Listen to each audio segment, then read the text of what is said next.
नमः शिवाय। हर हर महादेव। जय माता दी। प्रिय दोस्तों, नवरात्रि के दौरान माता दुर्गा के 9 स्वरूपों की पूजा की जाती है। शक्ति स्वरूपा देवी दुर्गा को प्रसन्न करने के लिए साल में 4 बार नवरात्रि मनाई जाती है। इनमें एक बार शारदीय और एक बार चैत्र नवरात्रि, इसके अलावा 2 बार गुप्त नवरात्रि के दौरान भक्त माता की आराधना करते हैं। नवरात्रि में माता की पूजा अर्चना करने का विधान सदियों से ही चला आ रहा है। लेकिन क्या आप ये जानते हैं कि नवरात्रि की शुरुआत कब और कैसे हुई थी? सबसे पहले नवरात्रि में 9 दिनों तक व्रत किसने रखा था? अगर नहीं तो आज हम आपको बताएंगे कि नवरात्रि मनाने की शुरुआत कैसे हुई थी और सबसे पहले किसने नवरात्रि का व्रत किया था। माँ दुर्गा स्वयं शक्ति स्वरूपा हैं और नवरात्रि में सभी भक्त आध्यात्मिक शक्ति, सुख, समृद्धि की कामना करने के लिए इनकी उपासना करते हैं और व्रत रखते हैं। जिस राजा के द्वारा नवरात्रि की शुरुआत हुई थी, उन्होंने भी देवी दुर्गा से आध्यात्मिक बल और विजय की कामना की थी। वाल्मीकि रामायण में उल्लेख मिलता है कि किष्किंधा के पास इष्टमुख पर्वत पर लंका की चढ़ाई करने से पहले प्रभु राम ने माता दुर्गा की उपासना की थी। ब्रह्मा जी ने भगवान राम को देवी दुर्गा के स्वरूप चंडी देवी की पूजा करने की सलाह दी और ब्रह्मा जी की सलाह पाकर भगवान राम ने प्रतिपदा तिथि से लेकर नवमी तिथि तक चंडी देवी की उपासना और पाठ किया था। भगवान ब्रह्मा ने चंडी पूजा के पाठ के साथ ही राम को बताया कि आपकी पूजा तभी सफल होगी जब आप चंडी पूजा और हवन के बाद 108 नील कमल को अर्पित करेंगे। ये नील कमल दुर्लभ माने जाते हैं। राम जी ने अपनी सेना की मदद से 108 नील कमल ढूंढ लिए, लेकिन जब रावण को ये पता चला कि राम चंडी देवी की पूजा कर रहे हैं और नील कमल ढूंढ रहे हैं, तो उसने अपनी मायावी शक्ति से एक नील कमल गायब कर दिया। चंडी पूजा के अंत में जब भगवान राम ने नील कमल चढ़ाए तो उसमें एक कमल कम निकला। यह देखकर वो चिंतित हो गए और अंत में उन्होंने कमल की जगह अपनी एक आँख माता चंडी को अर्पित करने का फैसला कर लिया। अपनी आँख अर्पित करने के लिए जैसे ही उन्होंने तीर उठाया, तभी माता चंडी प्रकट हुई और माता चंडी उनकी भक्ति से प्रसन्न हुई और उन्हें विजय का आशीर्वाद दिया। फिर प्रतिपदा से लेकर नवमी तक चंडी को प्रसन्न करने के लिए प्रभु श्री राम ने अन्न जल कुछ भी ग्रहण नहीं किया। 9 दिनों तक माता दुर्गा के स्वरूप चंडी देवी की उपासना करने के बाद भगवान राम को रावण पर विजय प्राप्त हुई थी। ऐसा माना जाता है तभी से नवरात्रि मनाने और 9 दिनों तक व्रत रखने की शुरुआत हुई। ऐसे में भगवान राम की नवरात्रि 9 दिनों तक व्रत रखने वाले पहले राजा और पहले मनुष्य थे। प्रिय दोस्तों, अब हम सुनेंगे नवरात्रि के प्रथम दिन सुनी जाने वाली कथा कहानी माँ शैलपुत्री की। जय हो माँ शैलपुत्री, प्रथम दक्ष की हो संतान। नवरात्रि के पहले दिन करें आपका ध्यान। बैल है वाहन आपका, जपती हो शिव का नाम। दर्शन से आनंद मिले, अम्बे तुम्हें प्रणाम। सभी भक्तगणों को चैत्र नवरात्रि की ढेर सारी शुभकामनाएं। अम्बे माँ आपकी कृपा, अपनी कृपा सभी भक्तों पर सदा सर्वदा बनाए रहें। प्रिय भक्तों, आज चैत्र नवरात्रि महाशुक्ल पक्ष की प्रतिपदा तिथि है और आज ये नवरात्रि व्रत का आरंभ हो रहा है। माँ दुर्गा के प्रत्येक रूपों की कथा का श्रवण करने से दरिद्रता का नाश और घर में सुख समृद्धि का वास होता है। व्यक्ति के सभी रुके कार्य सिद्ध हो जाते हैं। नवरात्रि के पहले दिन जो भी भक्तगण माँ शैलपुत्री की कथा को सुनता है, उसका दर्शन करता है, तो उनके सारे कष्ट दूर हो जाते हैं। माँ दुर्गा अपने प्रथम रूप यानी माँ शैलपुत्री के रूप में पूजी जाती है। बैल की सवारी होने के कारण इन्हें वृषभरूढ़ा भी कहते हैं। तो आज हम सुनेंगे चैत्र नवरात्रि के प्रथम दिन सुनी जाने वाली नवरात्रि की व्रत की कथा, माता शैलपुत्री की बड़ी ही दुर्लभ और पौराणिक व्रत कथा। प्रिय भक्तों, आप लोगों से हाथ जोड़कर विनती है, अगर आप ये कथा कहानी सुन रहे हैं तो बीच में आधा अधूरा छोड़कर मत जाइएगा। चलिए कथा को आरंभ करते हैं। एक बार बृहस्पति जी ब्रह्मा जी से बोले, हे ब्रह्मा जी, आप अत्यंत ही बुद्धिमान, सर्वशास्त्र और चारों वेदों को जानने वालों में सबसे श्रेष्ठ हो। हे प्रभु, कृपा कर मेरे मन में कुछ प्रश्न की चल रहे हैं, कृपा कर उनकी शंकाओं को दूर करें। बृहस्पति देव की बात सुनकर ब्रह्मा जी बोले, कहो तुम्हारे मन में कौन सी शंकाएं चल रही हैं? तो गुरु बृहस्पति जी बोले, प्रभु, चैत्र माह के शुक्ल पक्ष में नवरात्रा का आरंभ और उत्सव क्यों किया जाता है? हे भगवान, इस व्रत का पुण्य क्या है और यह व्रत किस प्रकार करना उचित है, और पहले इस व्रत को किसने किया? सो विस्तार में कहो। बृहस्पति जी का ऐसा प्रश्न सुनकर ब्रह्मा जी कहने लगे, हे बृहस्पति, प्राणियों का हित करने की इच्छा से तुमने बहुत ही अच्छा प्रश्न किया है। हे बृहस्पति, नवरात्रा व्रत संपूर्ण कामनाओं को पूर्ण करने वाला है। इसके करने से पुत्र चाहने वालों को पुत्र, धन चाहने वालों को धन, विद्या चाहने वालों को विद्या और सुख चाहने वालों को सुख मिलता है। इस व्रत को करने से रोगी मनुष्य का रोग दूर हो जाता है और कारागार में बंद हुआ मनुष्य बंधन से छूट जाता है। मनुष्य की तमाम आपत्तियां दूर हो जाती हैं और उसके घर में संपूर्ण संपत्तियां आकर उपस्थित हो जाती हैं। समस्त पापों को दूर करने वाले इस व्रत के करने से ऐसा कौन सी मनोकामना है जो सिद्ध नहीं हो सकती? हे बृहस्पति, जिसने सबसे पहले इस व्रत को किया था उसका पवित्र इतिहास में मैं तुम्हें सुनाता हूँ, तुम पूरे ध्यानपूर्वक होकर सुनो। ब्रह्मा जी बोले, पीठक नामक नगर में एक ब्राह्मण रहता था। वह माँ भगवती दुर्गा का परम भक्त था। उसकी कन्या भी थी। ब्राह्मण नियम पूर्वक प्रतिदिन दुर्गा माता की पूजा यज्ञ किया करता था। उसकी सुमति नाम की एक बहुत बड़ी गुणवान और सुंदर पुत्री थी। वह भी प्रतिदिन इसी पूजा में भाग लिया करती थी। एक दिन सुमति खेलने में व्यस्त हो गई, इस कारण भगवती पूजा में शामिल न हो सकी। यह देखकर उसके पिता को बहुत क्रोध आया और क्रोधवश उसके पिता ने कहा कि उसका विवाह वे किसी दरिद्र या कौड़ी से करा देंगे। पिता की बातें सुनकर बेटी को बड़ा ही दुख हुआ और उसने अपने पिता के द्वारा क्रोध में कही गई बातों को सहज स्वीकार कर लिया। कई बार प्रयास करने के बाद भी भाग्य का लिखा नहीं बदला। अपनी बात के अनुसार उसके पिता ने अपनी कन्या का विवाह एक कौड़ी के साथ कर दिया।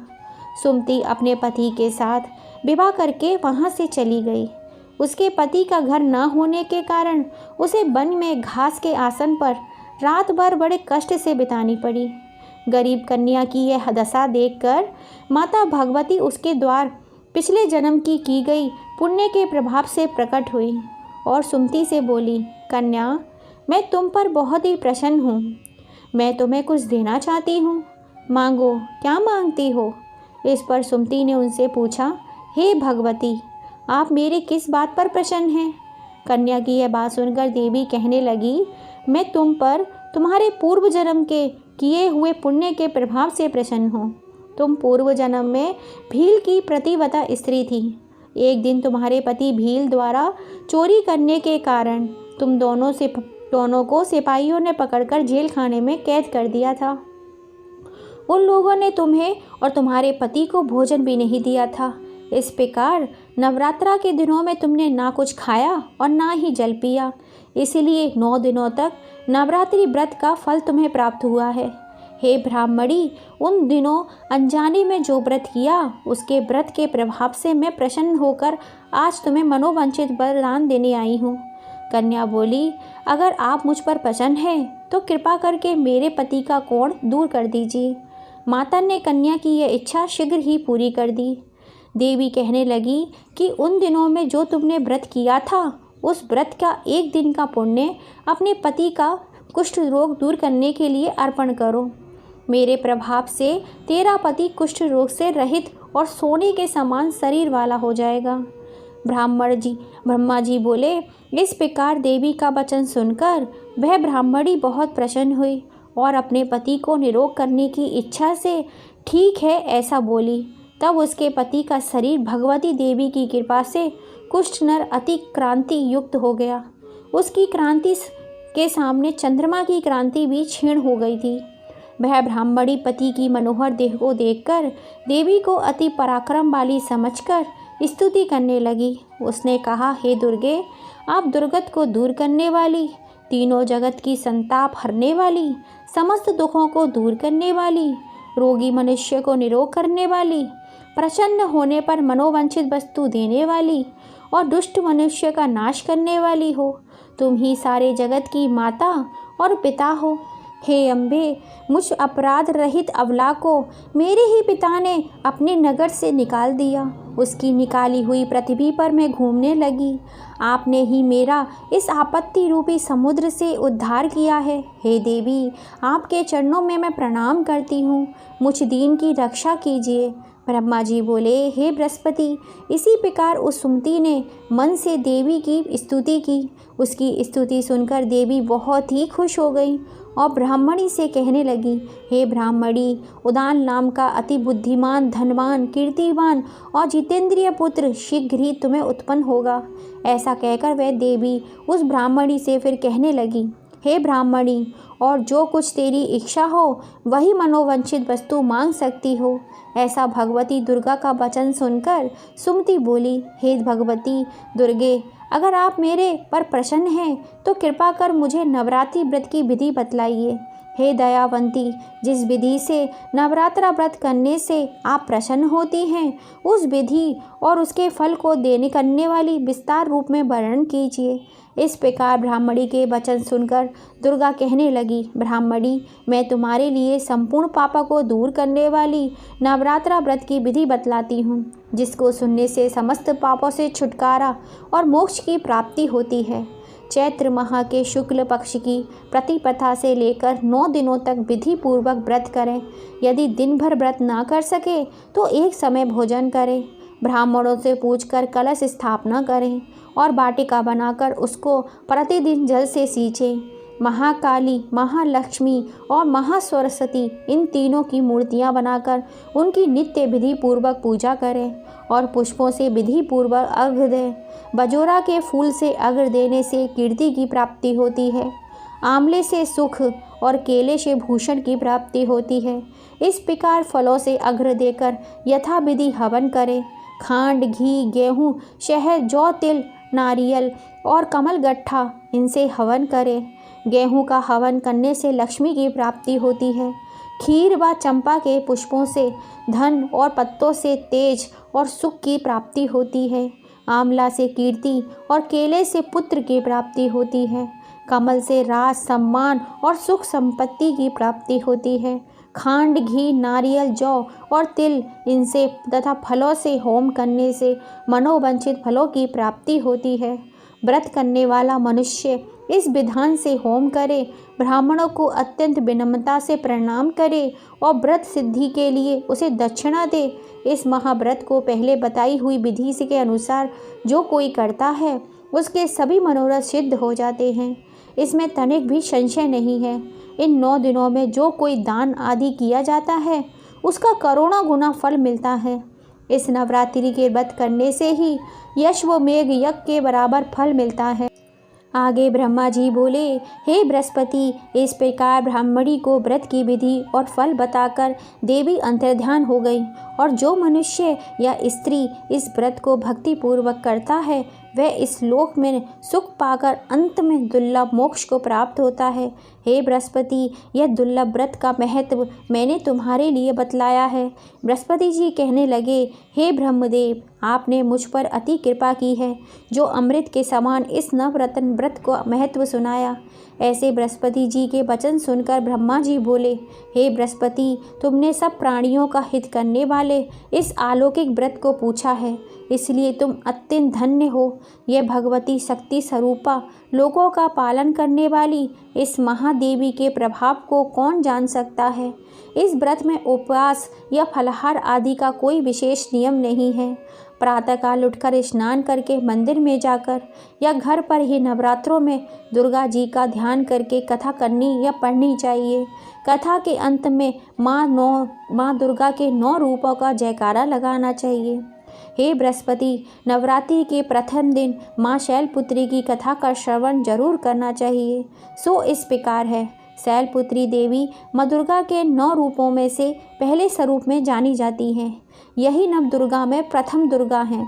पर्वतराज हिमालय के घर में पुत्री रूप में उत्पन्न होने के कारण इनका नाम शैलपुत्री पड़ा। नवरात्रा पूजन में प्रथम दिन इन्हीं की पूजा होती है और उपासना की जाती है। इस प्रथम दिन की उपासना में योगी अपने मन को मूलाधार चक्र में स्थित करते हैं। यहीं से इनकी योग साधना का आरंभ होता है। माता शैलपुत्री नदी के नाम के वृषभ पर सवार होती हैं और इनके दाहिने हाथ में त्रिशूल और बाएं हाथ में कमल का पुष्प होता है तथा इनके दर्शन करने से मन की शांति तथा स्त्रियों को सौभाग्य, कुंवारी कन्याओं को योग्य वर, निर्धन को धन और कौड़ी को काया मिलती है। एक बार प्रजापति दक्ष ने अपने घर पर यज्ञ का आयोजन करने का सोचा तो उन्होंने सभी देवी देवताओं को अपने यहाँ आने का निमंत्रण भेजा, लेकिन राजा दक्ष ने भगवान शिव को नहीं बुलाया था। देवी सती को लगा कि उन्हें भी बुलाया भेजा होगा, परंतु उन्होंने यहाँ यज्ञ में आने का निमंत्रण नहीं आया। फिर देवी सती को उस यज्ञ में जाने का बहुत मन हुआ, लेकिन शिवजी ने उन्हें बहुत मना किया। शिवजी ने सती से कहा, हे सती, अभी उनके पास यज्ञ में जाने के लिए निमंत्रण नहीं आया है, इसलिए वहाँ जाना ठीक नहीं होगा। फिर भी देवी सती ने उनकी बात नहीं मानी, बार बार यज्ञ में जाने का आग्रह करने लगी, जिस कारण भगवान शंकर ने मजबूरन होकर उन्हें जाने की अनुमति दे दी। फिर देवी सती जब अपने पिता राजा दक्ष के यहाँ पहुँची तो जाकर उन्होंने देखा कि अपने पिता के यहाँ पर कोई भी उनसे सम्मान और प्रेम के बात नहीं कर रहा था। वही देवी सती की अन्य बहनें भी उनका तथा शिवजी का मजाक उड़ा रही थी।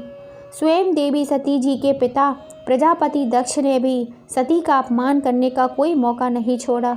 इस प्रकार वहाँ मौजूद सभी लोग सती के साथ रूखा व्यवहार करने लगे, लेकिन जब सती की माता ने अपनी बेटी को देखा तो उसे प्रेम से उसके गले लगा लिया, परंतु अन्य सभी का ऐसा व्यवहार देखकर और बार बार अपने पति के द्वारा अपने पति का अपमान करते हुए देख के कारण देवी सती को ये सहन नहीं हुआ और इसके बाद इस अपमान से अत्यंत दुखी होकर सती ने उसी समय वहाँ यज्ञ की अग्नि में कूदकर स्वयं के प्राण त्याग दिए। जैसे ही भगवान भोलेनाथ को इस बात की जानकारी हुई तो वे बहुत ही दुखी हुए। इसके बाद दुखी भगवान शिव क्रोध में आग बबूला हो गए और राजा दक्ष के यहाँ पर गए। तुरंत यज्ञ को विध्वंस कर दिया। माता सती की अग्नि में सती हो जाने के कारण बाद में यही माता सती फिर हिमालय के यहाँ जन्म लिया और वह जन्म लेने की वजह से इनका नाम शैलपुत्री पड़ा। एक बार सब मिलकर बोलिए प्रेम से, जय माता दी। बोलो अम्बे मात की जय, 9 बहनों की जय। प्रिय भक्तों, अब हम सुनेंगे माता दुर्गा के सच्चे भक्त की अद्भुत और अलौकिक कथा। बहुत समय पहले की बात है। किसी गांव में एक कुमार अपनी पत्नी और अपने 9 माह के बच्चे के साथ रहता था। कुमार माँ दुर्गा का बहुत बड़ा भक्त था। कुमार माँ दुर्गा की प्रतिमा बनाकर उसे बाजार में बेचकर अपना और अपने परिवार की आजीविका चलाता था। कुमार अपनी पत्नी का प्रतिदिन माँ दुर्गा की पूजा किया करते थे। कहते हैं कि माता अपने बच्चों और भक्तों की परीक्षा अवश्य की लेती है। एक बार कुमार माँ दुर्गा की प्रतिमा बनाने के लिए मिट्टी को अपने पैरों से रौंद रहा था। वह आंखें मूंद कर माँ दुर्गा का ध्यान में मग्न होकर मिट्टी को रौंद रहा था। कुमार की पत्नी खाना बनाने में व्यस्त थी। वह अपने छोटे से बच्चे को बाहर चारपाई पर सुलाकर अपने कामों में व्यस्त हो गई। अचानक बच्चे की नींद खुल गई।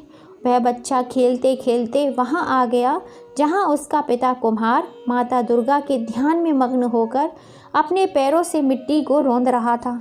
अचानक कुम्हार का बेटा उसके पैरों के नीचे आ गया और कुम्हार ने अपने ही बेटे को अपने पैरों से मिट्टी के साथ रौंद दिया। कुम्हार का पैर और मिट्टी खून से रंग गए। अचानक जब बच्चे की माँ खाना पकाकर बाहर आई और अपने बच्चे को देखने लगी तब उसका बच्चा चारपाई पे ना मिला। अतः वह अपने पति के पास पहुंची जहां पर वह मिट्टी को रौंद रहा था। अचानक उसका ध्यान कुम्हार के पैरों पर गया। वह कुम्हार को हाथ पकड़कर बाहर मिट्टी से खींच लेती है और उसकी पत्नी मिट्टी को अपने हाथ में लेकर रोने लगती है कि मैंने यह क्या कर दिया। आपने ही अपने बच्चे को मार दिया। कुम्हार और उसकी पत्नी माता दुर्गा के सामने जाकर रोने और गिड़गिड़ाने लगते हैं। कुम्हार बोला, माता, मैं तो आपके ही ध्यान में मग्न था। यदि हमारा बच्चा हमें नहीं मिला तो हम दोनों अपनी जान दे देंगे। माँ दुर्गा दोनों की प्रार्थना सुनकर प्रकट हुई और उसी मिट्टी से एक कुम्हार के बच्चे जैसा पुतला तैयार हुआ। माता रानी ने अपनी शक्ति से उस पुतले में प्राण डाल दिए। कुम्हार और उसकी पत्नी अपने बच्चे को पाकर बहुत खुश हो गए और माता रानी का जयकारा लगाने लगे। बोलो अम्बे मात की जय। हे दुर्गा माँ, जैसे आपने कुम्हार के बच्चे की रक्षा की और कुम्हार की सभी मनोकामनाएं पूर्ण की, वैसे ही सबकी मनोकामनाएं पूर्ण करना, धन संपत्ति और वैभव देना। बोलो दुर्गा माता की जय। बोल अटाल छत्र की जय। प्रिय भक्तों, कहते हैं भक्ति पूजा पाठ करने में कुछ ना कुछ हमसे गलतियां और मिस्टेक हो ही जाती हैं। उन गलतियों की क्षमा मांगने के लिए अब हम करेंगे माँ दुर्गा की स्तुति। इससे जो भी गलती हमसे पूजा पाठ में होती है तो माँ हमें क्षमा कर देती है। तो आप भी मेरे संग संग इस प्रार्थना को ज़रूर दोहराइएगा। सदा भवानी दाहिनी समुद्र है गणेश, 5 देव रक्षा करे ब्रह्मा विष्णु महेश। माँ दाता हम मांगता, माँ को दियो खाए। माँ सी दाता छोड़ के मांगत किस घर जाए। मैया हित नो दीजियो, जामे कुटुम्ब समाए। साधु थाड़े द्वार पे, वो भी भूखे न जाए। बैल चढ़े शंकर मिले, गरों चढ़े भगवान।